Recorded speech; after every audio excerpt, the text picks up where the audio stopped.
UGC, user-generated content, is any content that's created outside the traditional commission of content by brands, typically by anyone on the internet engaged in tweeting or blogging or posting videos, posting photos.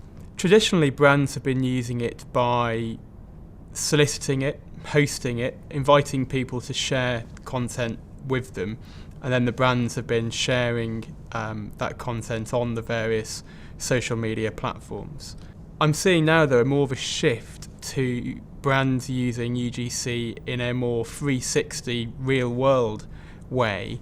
So they're really leveraging it to use UGC in their mainstream advertising, above-the-line campaigns, and their TV campaigns, and in their billboard advertising.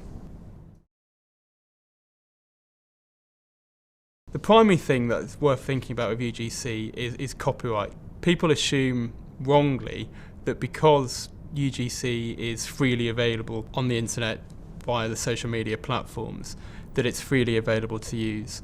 Always worth checking the terms and conditions of those platforms. Some grant wider licenses than others, but the principle is it's copyright material typically, and therefore the owner of that copyright, the creator of the content, has got the right to control how it's used and where it's used.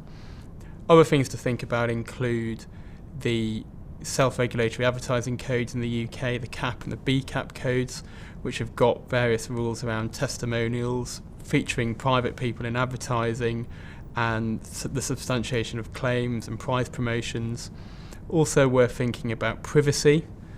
You don't want to be using any content in your marketing that engages a privacy interest. The rights of celebrities, also worth thinking about. You don't want to be giving off any impression that celebrities are endorsing your product when you haven't got an arrangement for them. That could be very expensive.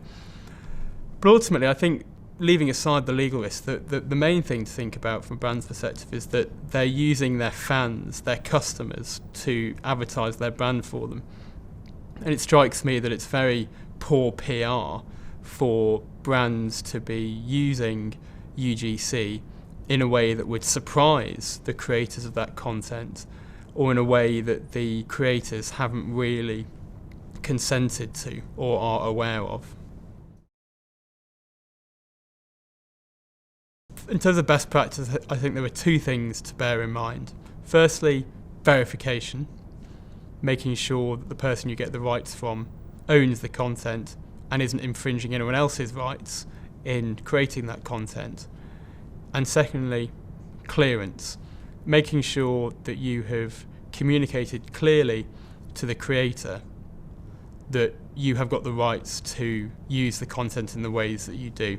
And I think the clearance piece falls into four categories, the 4 C's I call them of UGC, which is control, credit, cash, and conversations.